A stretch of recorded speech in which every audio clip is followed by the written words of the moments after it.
Bonjour et bienvenue sur ma chaîne L'Art du Pastel by Esthé. Je suis heureuse de vous retrouver comme tous les vendredis pour une présentation tuto, démo, présentation parfois de produits autour de la peinture au pastel sec, mais pas que, puisque je peins aussi suivant des techniques mixtes que je partage en général avec vous.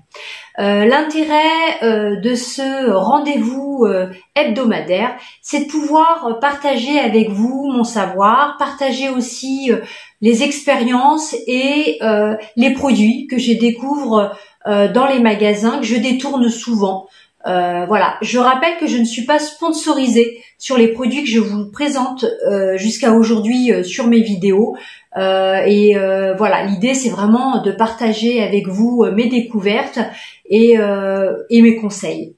Ça fait plus de 11 ans aujourd'hui que je suis peintre pastelliste. Je interviens sur des événements, mais aussi des expositions et aussi des livres. Je profite de mon savoir pour partager avec le plus grand nombre. Certains de mes tutos sont bien entendu adaptés aux débutants, donc n'hésitez pas à aller regarder les différentes vidéos, mais aussi d'aller sur mon blog L'Art du Pastel by Esthé en tapant sur Google, en ajoutant Wix.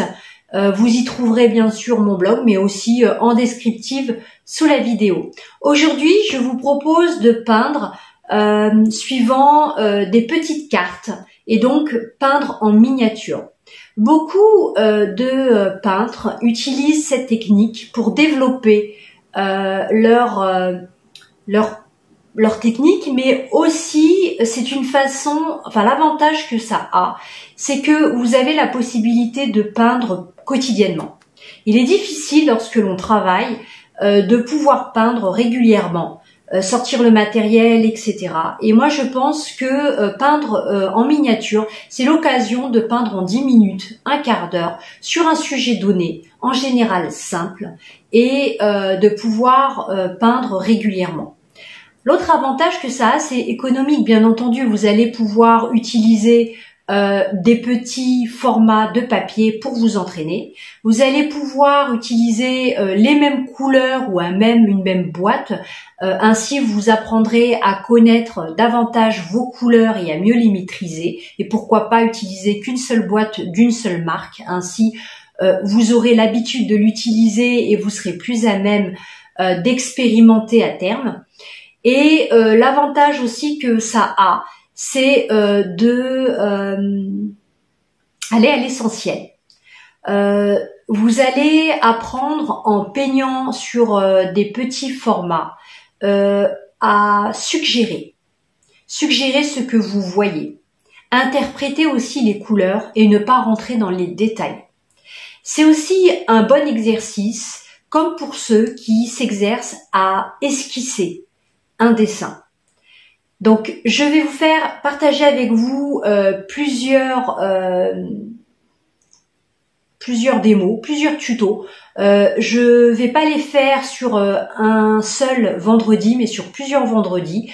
Et on va peindre ensemble différents paysages, des marines, la campagne, du blé, des animaux, etc. Avec cette série miniature. J'espère en tout cas que ça vous plaira et à travers cette démo, bien entendu, je vais utiliser différentes techniques que je vais partager avec vous comme à mon habitude. Voilà, n'hésitez pas à me mettre en barre de commentaires ce que vous en pensez Et voilà, j'espère que ça vous plaira et pour le moment, on y va et c'est parti pour cette série de peintures en miniature.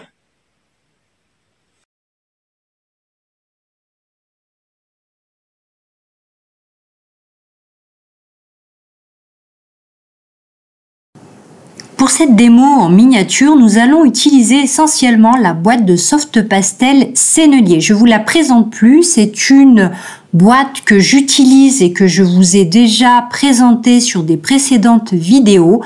Voilà, elle est bien pratique pour les déplacements lorsque l'on souhaite travailler à l'extérieur ou lorsque l'on voyage. Je vais utiliser de la pastel carte de chez Sennelier.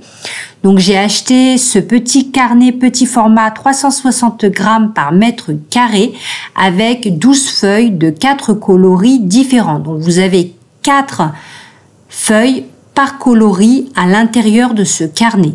J'ai découpé des petits formats afin de pouvoir peindre en miniature sur une couleur que j'ai choisie, sable, qui est une couleur relativement neutre. Je vous rappelle qu'à l'intérieur de ces blocs, vous avez du papier cristal qui vous permet notamment de garder vos œuvres et de les protéger. Vous avez ici la couleur lit de vin, bleu foncé, donc 4 bleus foncés bien entendu. Vous avez ensuite du bleu clair qui tire d'ailleurs un peu sur du gris et dont je trouve la texture un petit peu plus lisse que les autres feuilles de ce carnet. Je rappelle que le format c'est 18 x 24 cm. Et enfin, vous avez à la fin du carnet une couleur sable. Et c'est la couleur sable que nous allons utiliser, comme je vous le disais, sur cette démo. C'est parti, je vous montre en parallèle comment couper ce papier de droit. Si, comme moi, vous avez du mal à utiliser un ciseau pour avoir quelque chose de bien carré, je vous propose d'utiliser ce matériel. Il s'agit d'une planche à découper dans laquelle on va mettre notre feuille de pastel mat pour avoir un format bien coupé, mais aussi de la taille que l'on souhaite. Cet appareil, je l'ai acheté chez Action, donc il est vraiment pas cher. Je pense que vous pouvez le trouver ailleurs. Je sais que certains artistes l'utilisent aussi pour plier des cartes ou voilà, faire des marques sur certaines cartes, surtout ceux qui font du scratchbooking l'utilisent. Donc à voir en fonction de ce que vous souhaitez faire. Voilà, donc on va regarder ça ensemble. Après, si vous souhaitez seulement couper votre feuille en deux parce que le format pour vous est trop petit, n'hésitez pas, hein, faites en fonction de vous. L'idée c'est d'apprendre par étapes et de faire évoluer votre pratique, mais il faut pas que vous soyez bloqué. Ça, ce sont les couleurs de pastel que nous allons utiliser pour cette démo. Donc c'est parti.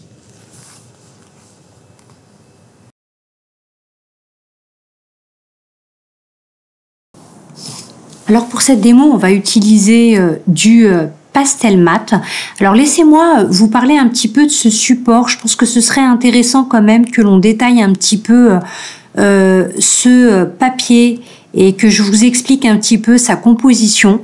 Je vais aussi mettre un article sur le sujet, que ce soit le support ou peindre en miniature sur le blog L'Art du Pastel by Esté. Donc je vous invite à aller regarder. Je vous mettrai aussi sur le blog L'Art du Pastel by Esté les peintures en photo et donc en référence pour que vous puissiez vous entraîner à la maison. Donc concernant le support pastel mat de chez Clairefontaine, il s'agit d'un support velouté qui permet la peinture fine, qui rentre dans le détail. Moi, si j'avais eu le choix, je l'aurais pas rangé dans les supports abrasifs, mais dans des supports semi-abrasifs. La surface, elle est veloutée et on peut dire qu'elle est organique. Il y a plus de dents dans ce papier que les papiers traditionnels, mais sans les qualités abrasives des papiers poncés.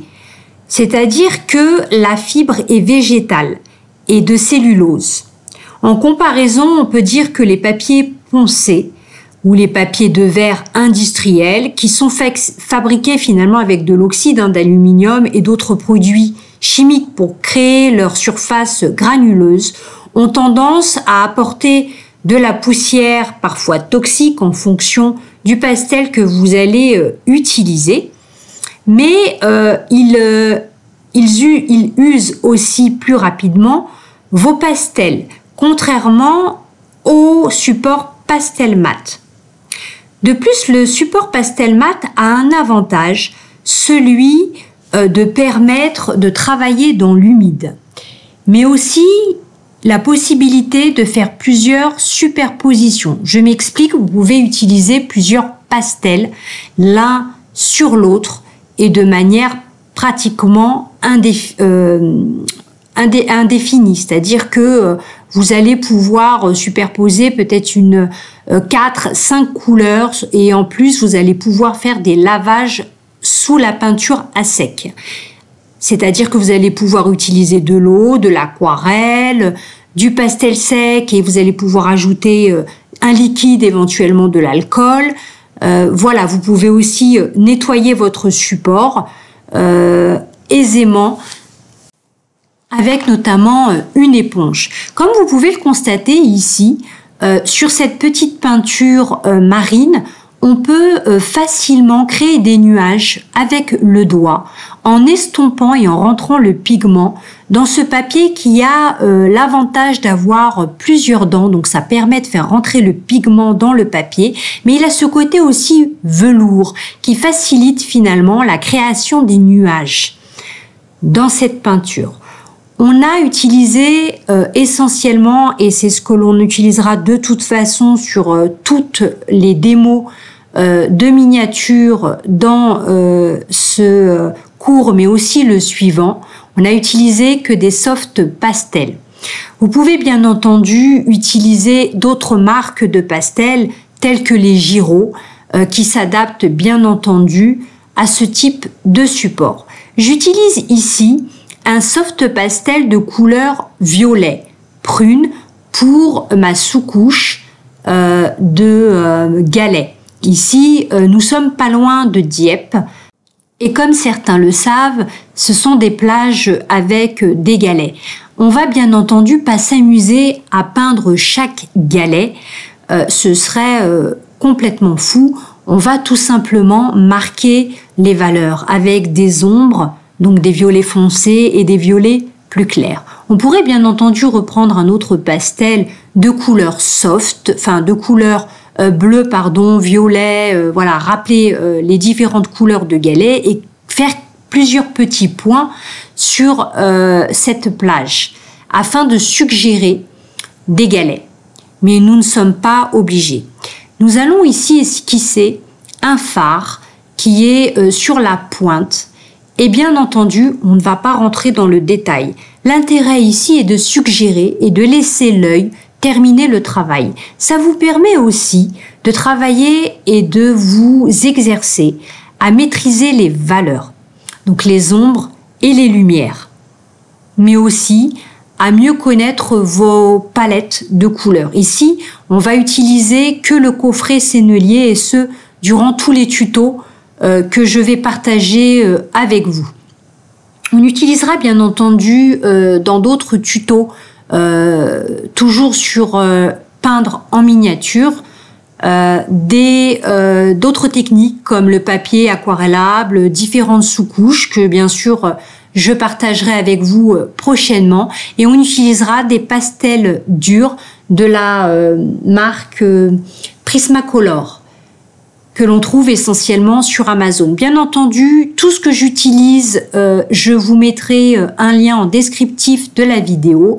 Je vous mettrai aussi le lien pour le blog L'Art du Pastel by Estier pour que vous puissiez bien entendu regarder les supports papier et les articles que je vais partager avec vous sur les avantages de peindre en miniature, mais aussi sur les supports que je vais utiliser et que je vais partager avec vous, et notamment le pastel mat. Donc je vous ai fait un petit résumé en introduction, mais je vais vous mettre un support écrit pour que vous puissiez avoir plus d'informations et plus de détails. Donc je reviens ici avec un bleu légèrement gris qui est une couleur finalement neutre, et je n'hésite pas à peindre en négatif, c'est-à-dire que je vais remettre mon horizon en faisant apparaître mes nuages et en réduisant la mer, en tout cas l'horizon, de manière à ce que ce soit beaucoup plus droit. On aurait pu utiliser une règle ici, bien entendu, et n'oubliez pas que votre horizon est toujours plus foncé. Si vous trouvez difficile de travailler avec un pastel qui vous paraît gros ou démesuré par rapport à votre support ou au format de votre support, n'hésitez pas à utiliser des crayons pastels et de vous entraîner avec votre boîte de crayons pastels, ou d'utiliser tout simplement des pastels durs, par exemple de chez les Carré Comté, pardon, ou les Prismacolor. On peut aussi s'entraîner comme ça. L'idée, c'est pas forcément le pigment ou la marque de pastel que vous allez utiliser, mais l'intérêt ici, c'est de savoir résumer et éviter de détailler et d'aller à l'essentiel, et ce, rapidement. Alors rassurez-vous, on va traiter plusieurs sujets, hein. Aujourd'hui, c'est un sujet marine. La prochaine fois, ce sera la campagne, les fleurs. Voilà, on va traiter de plusieurs sujets tous les vendredis prochains, et on va aussi travailler sur des supports complètement différents. Ainsi, je vais pouvoir vous montrer d'autres techniques et vous présenter d'autres supports plus en détail. Si vous aimez ce type de vidéo, surtout n'hésitez pas à liker et à partager. Ça me fera vraiment plaisir. Et bien sûr à vous abonner, ça vous permet d'être notifié des prochaines publications de vidéos. C'est bien entendu gratuit, puisque comme vous le savez, je ne gagne pas ma vie en faisant des présentations YouTube, puisque je gère un institut de formation en ingénierie informatique qui me prend pas mal de temps. Donc c'est vraiment pour partager avec vous mon savoir de manière gratuite. Et j'espère sincèrement que ce partage vous fait plaisir ou vous permet d'apprendre. Peindre, c'est aussi un moment de bien-être où on a la possibilité de se poser. Et pourquoi pas de partager à travers une communauté. Je vous rappelle que sur le blog L'Art du Pastel by Esthé, j'ai créé plusieurs communautés, donc une qui est gratuite, qui vous permet de partager ensemble sur des sujets, mais aussi qui me permet de vous publier des articles sur des sujets divers et variés tournant autour de l'art, que je partage et que j'écris pour vous gratuitement. Alors, j'esquisse ici l'entrée du phare. On aurait pu utiliser un crayon pastel ou un pastel dur de chez Carré Comté ou Prismacolor. J'esquisse au loin des arbres en violet foncé, mais on peut utiliser du bleu marine. Et puis, bien entendu, je vais après peaufiner en ajoutant, pourquoi pas, des personnes sur la plage, un voilier au loin. À vous après de faire preuve d'imagination et puis de suggérer des éléments que vous voulez voir apparaître sur votre peinture. Je suis désolée, je me rends compte que on voit de temps en temps une partie de mon épaule, et malheureusement c'est difficile pour moi de zoomer lorsqu'il s'agit d'un petit format, mais rassurez-vous, pour les prochains tutos et démos avec des peintures autres, de paysages différents, j'ai fait attention justement à pas me mettre trop près du viseur de la caméra, de manière à ce que vous puissiez bien voir. Voilà, c'est ce que je vous disais tout à l'heure, suggérer quelques points avec votre pastel, un soft pastel de préférence. Il aurait, je vais en faire que quelques-uns ici, mais vous pouvez en faire beaucoup plus. Plus vous en ferez, plus ce sera réaliste, bien entendu. Je peaufine avec un crayon compté un crayon pastel. C'est un crayon qui est relativement doux et un petit peu gras. En tout cas, lorsqu'on le pose sur le papier, rassurez-vous, c'est pas un crayon gras, hein, mais en tout cas, c'est la texture. Il a ce côté un petit peu de texture velours que moi j'aime beaucoup. J'ai aussi cette texture avec les Faber-Castell. Non, les Faber-Castell, ils sont un peu plus durs, excusez-moi. Les Faber-Castell Pitt, par contre, ils ont l'avantage d'avoir des couleurs qui sont très réalistes. Et ce sont les Carbotello que je trouve assez proches finalement au niveau de la mine des crayons Conté Paris. Alors les crayons Conté Paris, le souci c'est que ils sont relativement gros, donc la mine est relativement épaisse, donc pas toujours aisé de faire des détails. Et puis ils ont des couleurs parfois un petit peu trop punchy, voire fluo, qui sont pas forcément réalistes. Après, tout dépend de ce que vous peignez. On aurait pu utiliser ici pour les vagues des Schmidt. Ce sont des soft pastels, voire extra soft, je trouve, qui s'adaptent bien finalement au côté mousseux de la mer lorsque vous voulez peindre des vagues. Je reviens bien entendu avec des valeurs plus foncées, voilà, pour casser un petit peu les nuages.